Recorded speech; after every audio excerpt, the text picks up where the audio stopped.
CM24 live news पाहण्यासाठी like व subscribe करून बेल आयकॉन दाबा। CM24 लाईव्ह न्यूज मध्ये आपलं स्वागत आहे। पाहूया आजच्या काही ठळक घडामोडी। नमस्कार, आपण पाहतात सामान्य जनतेचा आवाज नांदेड CM न्यूज। आज आपण नांदेड परिसरामध्ये आमदार आहेत नांदेड दक्षिणचे, ज्यांच्या नावातच आनंद आहे असे आनंदरावजी बोंडारकर हे नांदेड दक्षिणचे आमदार आहेत आणि त्यांनी ज्या दिवसापासून आमदार झाले त्या दिवसापासून ते आजपर्यंत जनतेच्या संपर्कात आहेत। जनतेच्या संपर्कात असून देखील त्यांना आणखी असं वाटलं की आपण जनता आपल्या घरी येते आणि आपण त्यांचे प्रश्न सोडवतो, परंतु जर आपण त्यांच्या गावी गेलो, त्यांच्या शहरात गेलो, त्यांच्या गल्लीत गेलो तर आणखी प्रश्न सुटतील। या उद्देशाने त्यांनी एक नवीन उपक्रम राबवला आहे, आमदार आपल्या भेटीला। मला वाटते महाराष्ट्रातला हा पहिलाच उपक्रम असेल असं वाटते की असा उपक्रम कोणीही घेतला नाही। तो उपक्रम या ठिकाणी आनंदरावजी बोंडारकर नांदेड दक्षिणचे आमदार आपल्यासोबत आहेत, आपण त्यांच्याशी चर्चा करत आहोत। भाऊ, जय महाराष्ट्र। जय महाराष्ट्र। आगामी काही दिवसामध्ये आणखी या ठिकाणी इलेक्शन लागणार आहेत आणि निवडणुका होणार आहेत। त्या निवडणुका तोंडावर घेऊन आपण हा दौरा काढलात, या आपण आमदार हे कर्तव्य म्हणून दौरा काढलात, या आपल्याला काही वरून आदेश आला होता, या काही जनतेचं म्हणणं होतं की आपण भेटायला या? मला कोणाचाही आदेश या ठिकाणी आलेला नाही। शिवसैनिकाला आदेश कोणाची गरज नाही। शिवसैनिक हा बाळासाहेबांचा शिवसैनिक आहे, दिघे साहेबांचा शिवसैनिक आहे। आम्ही माननीय मुख्यमंत्री एकनाथरावजी शिंदे साहेब यांचे शिलेदार आहोत, त्यांच्या नेतृत्वामध्ये आम्ही काम करत आहोत। बाळासाहेबांची शिकवण आहे 80% समाजकारण आणि 20% राजकारण। या धर्तीवरती आम्ही सर्व शिवसैनिक कार्यकर्ते काम करत आहोत आणि आम्ही जनतेशी सलग राहणारे कार्यकर्ते आहोत। त्यासाठी आम्ही जनतेत गेलं पाहिजे। आम्ही कुठल्याही निवडणुका डोळ्यासमोर ठेवून काम करणारे लोक नाही, आम्ही सतत सदैव लोकांमध्ये राहणारे लोक आहोत। आम्ही कार्यकर्ता म्हणून काम करणारे, आम्ही कुठेही आमदार म्हणून किंवा पदाधिकारी म्हणून काम करणारे लोक नाहीत। कार्यकर्ता म्हणून, लोकांमधले लोक म्हणून आमची नाळ लोकांशी जोडलेली आहे, म्हणून आम्ही ते काम करतो। कुठली डोळ्यासमोर निवडणूक आहे अशा उद्देशातून काम करत नाही। आमचं काम आहे, आपण लोकांचं काहीतरी देणं लागतो, आपलं ते कर्तव्य आहे, या भावनेतून आम्ही ते काम चालू केलेलं आहे आणि ते काम पुढे सुद्धा सर्व मतदारसंघामध्ये चालू राहणार आहे। आपण शहरी भागासह गाव, वाडी, तांड्यावर आपण बैठका घेतलात आणि आम जनतेसोबत आपली चर्चा झाली। तर नेमका आम जनतेचे काय प्रश्न होते की जे मागच्या 20 वर्षात 30 वर्षात सुटले नाही किंवा आता काही जणांचे प्रश्न आहेत ते आपल्याकडून सुटतील, अशा काय प्रश्न आहेत? अनेक प्रश्न आहेत। आजपर्यंत बी काही लोकांना कोपन कार्ड, राशन कार्ड मिळालेलं नाहीये। 40 वर्ष असाही बैठकीमध्ये त्या भेटीमध्ये मला अनुभव आला की कित्येक लोकांना 40 वर्ष झालं त्याला कोपन कार्ड मिळत नाही। साध्या साध्या गोष्टी असतात, गोरगरीब जनतेच्या काही मोठ्या अडचणी नसतात।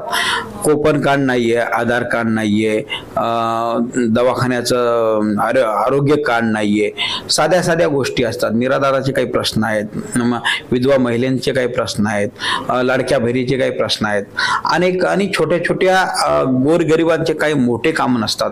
त्यांच्या मूलभूत गरजा जे काही असतात, त्यांना पियाला पाणी पाहिजे, त्यांच्या घरामध्ये लाईट असायला पाहिजे, त्यांच्या गल्लीमध्ये लाईट असायला पाहिजे, त्यांच्या गल्लीमध्ये त्यांच्या परिसरामध्ये स्वच्छ रस्ते असले पाहिजे, नाली असली पाहिजे, बस साधे साधे प्रश्न आहेत। त्या प्रश्नाकडे जनतेचं म्हणणं आहे की हे प्रश्न सुटले पाहिजे आणि इतक्या दिवसामध्ये बराच काळ जाऊन सुद्धा अनेक काही भागामध्ये प्रश्न प्रलंबित आहेत, त्या भागामध्ये काम करणं अत्यंत गरजेचं आहे।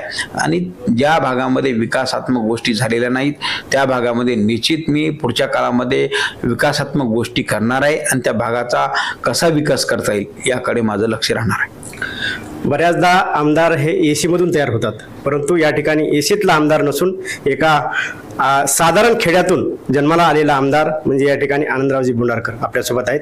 सर, माझा प्रश्न असा होता दुसरा, नांदेडमध्ये शिडको हाडको हे डॉक्टर शंकररावजी चव्हाण यांच्या काळामध्ये बसलं। त्यांचं स्वप्न होतं की नांदेड हे मुंबईचं पिल्लू करून दाखवणार, हे जनतेला त्यांनी त्यावेळेस म्हणले देखील होते की नांदेड हे मुंबईच्या रेषेमध्ये राहील जवळपास।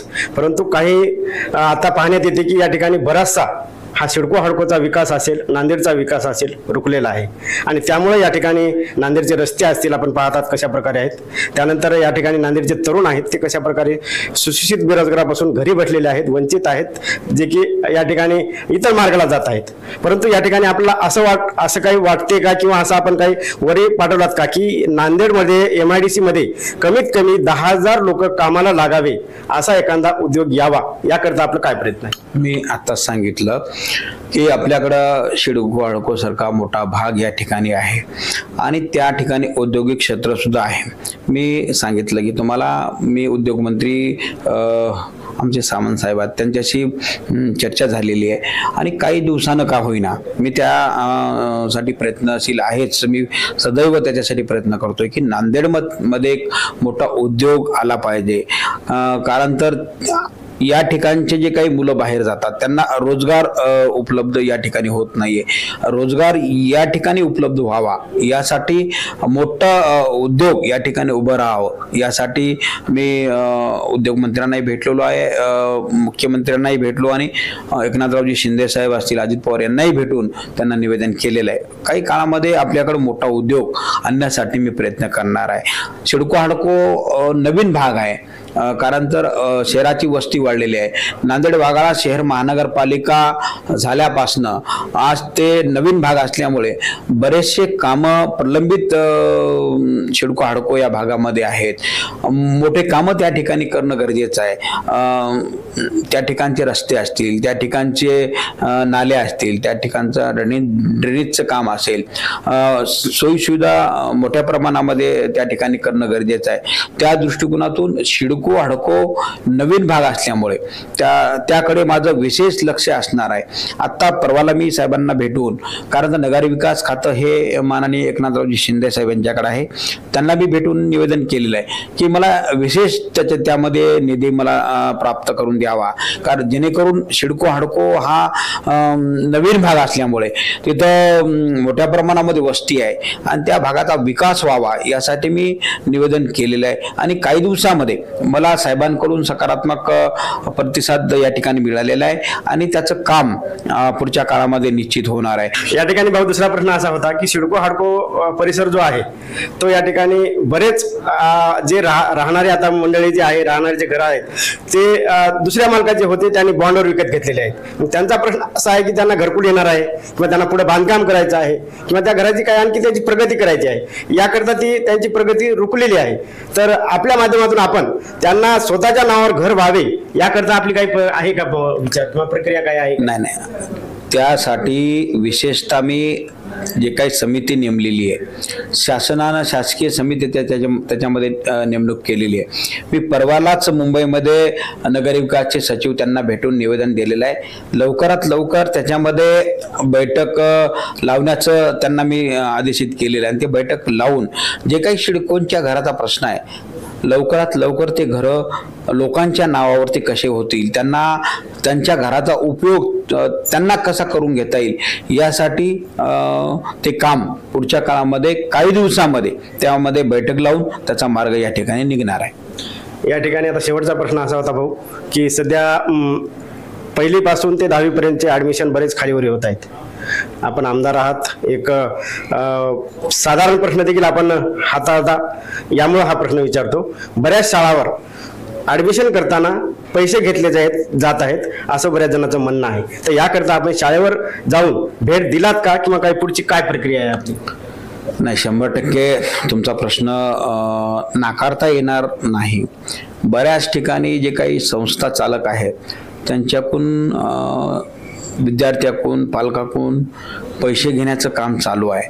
परंतु बऱ्याच ठिकाणी मी त्यांच्याशी संपर्क साधला.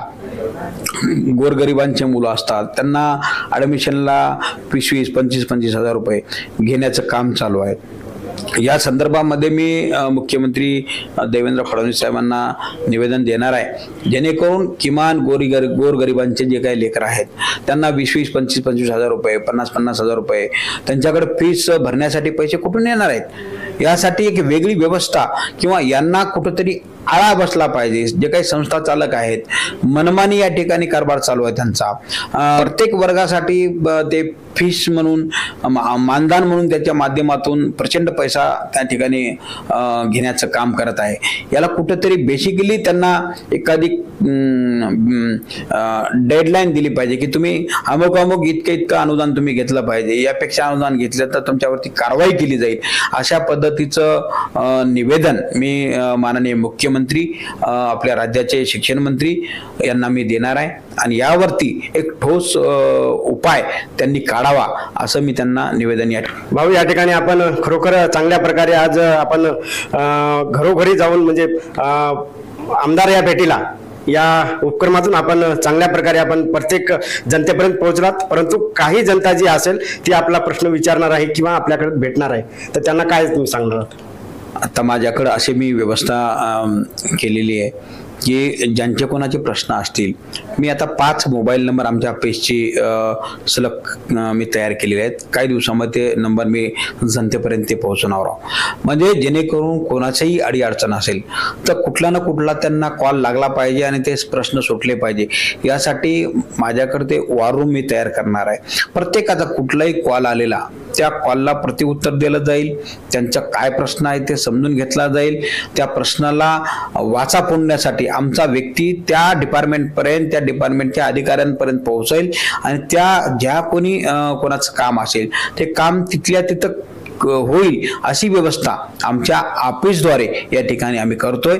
जेणेकरून जनता दरबार किंवा आमदार आपल्या भेटीला या अनुषंगाने जेवढे काही मला जनता भेटत आहे त्याच्या व्यतिरिक्त जे कोणाची काही अडीअडचण असेल, कोणाचे प्रश्न असतील, त्यांनी डायरेक्टली माझ्या ऑफिसला यावं, मला फोनवरती संपर्क साधावा आणि आपलं जे काही अडचण आहे ते त्यांनी मला सांगावी. ती अडचण निश्चित माझ्याकडून ते सोडवलं जाईल.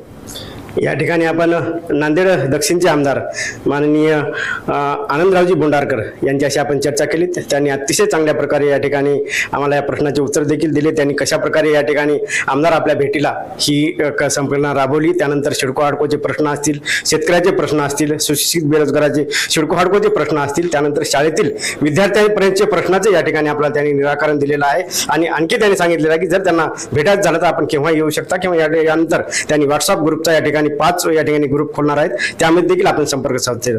या ठिकाणी CM न्यूज साठी संजय कुमारजी गायकवाड. नमस्कार. जय महाराष्ट्र. जय महाराष्ट्र.